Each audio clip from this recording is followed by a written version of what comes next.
Nggak ada gitu tumbal ya. sama sekali di sana. Oh, gitu ya. Bahkan oknum-oknum jahat pun nggak ada di sana, masih betul-betul sangat steril. Oh, gitu. Kemudian untuk peranti tadi yang dibawa Borampe, peralatan itu tadi, itu nggak harus dipaksakan ya, Nggak harus. nggak harus ya. Jadi kalau memang nggak ada, nggak bawa pun nggak apa-apa gitu ya. Assalamualaikum warahmatullahi wabarakatuh.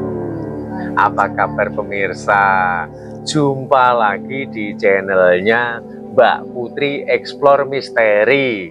Saat ini saya mau gantian nih integrasi Mbak hostnya seputaran tentang misteri. Nah, jadi begini, beliau ini kan banyak menelisik tempat-tempat mistis, tempat sakral seperti punden, seperti tempat-tempat pesugihan, tempat orang ngalap berkah, untuk pelunasan hutang, kelancaran rezeki, untuk pengelarisan, sebagainya pokoknya. Nah, pertanyaan saya adalah, sejauh ini, jawab jujur ya, tempat untuk ngalap berkah, untuk pelunasan hutang, atau untuk kelancaran rezeki, untuk kesembuhan gitu ya, ngalap berkah ini ya. Nah, ini yang paling manjur menurut seorang Mbak Putri ini, tempatnya di mana sih? Kalau saya pribadi itu lebih ke Eyang Tunggul Wulung, itu manjur top chair sekali. Oh, luar seperti biasa. Itu. Juga saya lihat beberapa kali sampean pernah mengantarkan orang yang minta tolong ya mau ngalap berkah ke sana ya. Nah, rata-rata orang yang ngalap berkah di sana itu, mereka ini memiliki hajat apa sih selain untuk berziarah itu? Kebanyakan mereka itu kelancaran rezeki, rezekinya lancar, kemudian pelunasan hutang sih rata-rata itu. Itu minta didoakan sama siapa itu? Doakan sama Eyang Tunggul Wulung, doakan pada Tuhan gitu ya, perantaranya Eyang Tunggul Wulung. Itu yang sudah ke sana persentase gitu, menurut panjenengan yang gagal dan yang mendapat petunjuk dari Tuhan itu banyak yang mereka itu gagal atau banyak yang mendapat petunjuk? Rata-rata banyak yang mendapat petunjuk. Yang nggak mendapat petunjuk itu dari 100% itu ada 10% lah. 10% itu nggak tahu dia itu dapat petunjuk atau tidak. Yang jelas dia setelah dari sana saya antar gitu ya, itu udah nggak ada kabar lagi sampai sekarang gitu. Jadi dapat petunjuk itu belum tentu bisa terentaskan 100% gitu ya. Karena belum tentu ketika seseorang itu mendapat petunjuk, lalu petunjuk itu dijalankan gitu ya. Ini yang salahnya di sini sebenarnya ya. Nah, ini ada juga pemirsa yang bertanya, kemarin saya lihat kan di kolom komentar, panjenengan itu kalau untuk kelancaran rezeki atau mungkin biasanya kan dagang biar dagangannya laris, usaha macet biar bisa jalan kembali, itu seperti itu di sana itu membutuhkan tumbal enggak sih? Nggak ada yang namanya ngalap berkah, masa ada tumbal toh mas? Nggak ada gitu tumbal ya? sama sekali di sana. Oh gitu ya. Bahkan oknum-oknum jahat pun nggak ada di sana, masih betul-betul sangat steril. Oh gitu. Nah ini juga untuk menjawab, saya mewakilkan mungkin pertanyaan dari pemirsa gitu. Terus syarat-syarat yang harus dibawa ketika ngalap berkah untuk hajat tertentu di Keramat Ki Tunggul Wulung ini apa aja sih?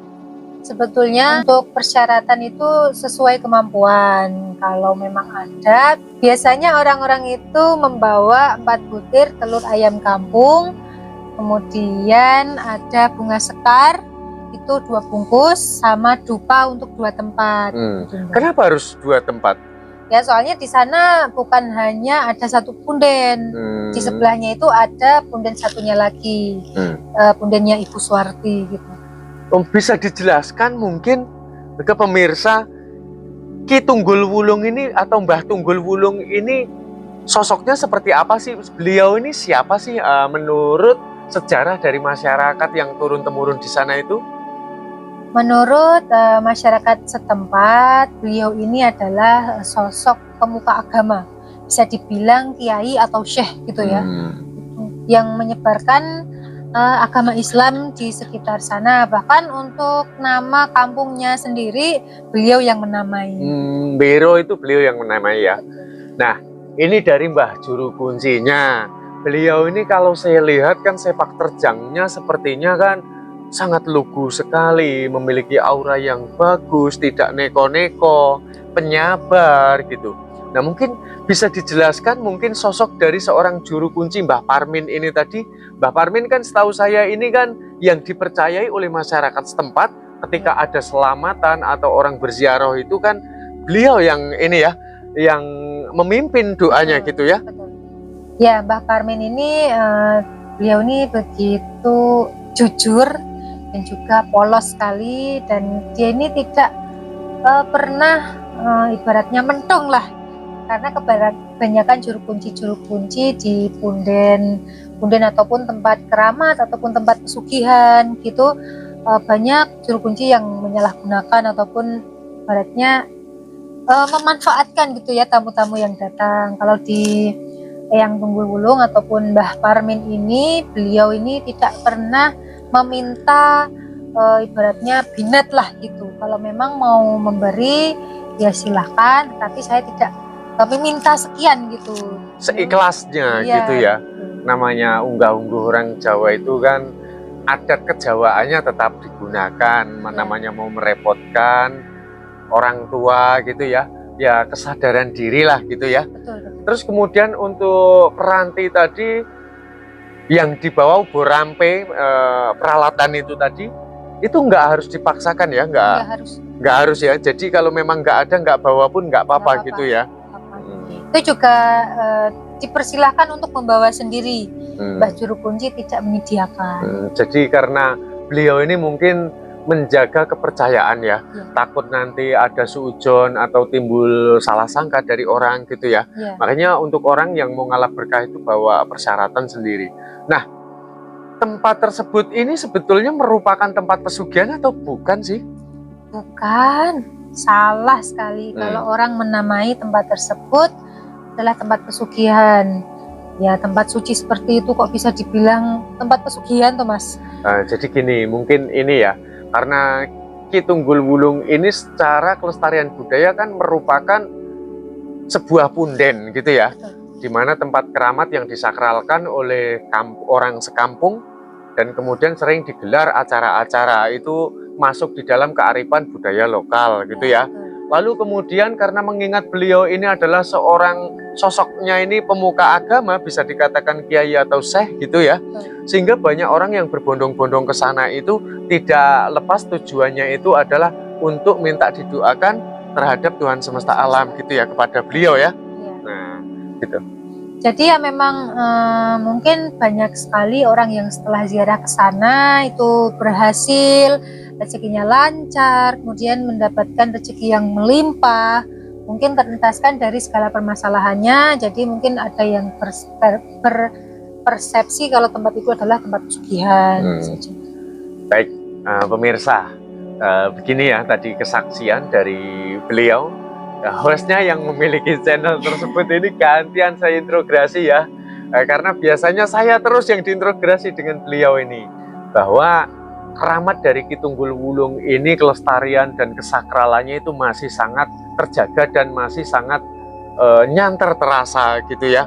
Banyak orang yang mendapat satu petunjuknya. Mungkin untuk yang terakhir kali pertanyaan saya di session ini, biasanya satu petunjuknya itu dalam bentuk yang bagaimana sih di keramat Ki Tunggul Wulung ini, petunjuk dari Tuhan semesta alam itu? Ya rata-rata mereka yang mendapat petunjuk itu dari mimpi. Rata-rata. Jadi melalui mimpi ya, Tuhan itu memberikan petunjuknya. Karena kendati pun manusia itu mendengar suara Tuhan juga tidak mungkin kuat, tidak mungkin bisa juga. Kalaupun melihat wajahnya pun juga tubuhnya nggak akan mungkin sanggup gitu ya. Baik pemirsa, ini sangat menarik sekali ya. Jadi bahwasanya kita boleh mempercayai bahwa yang gaib itu ada dan memiliki kekuatan ataupun energi yang sangat besar.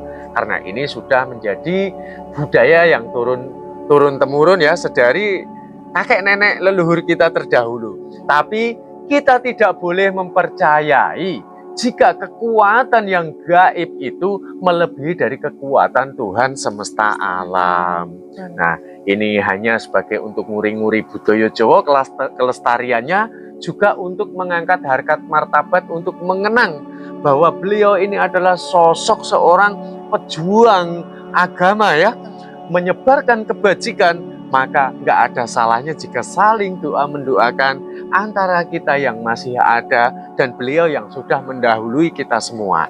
Semoga Tuhan semesta memberikan ketenangan, juga mencukupkan atas kebutuhan lahir batinnya di sisinya. Itu saya ucapkan selamat malam, billahi taufik wal hidayah, wassalamualaikum warahmatullahi wabarakatuh.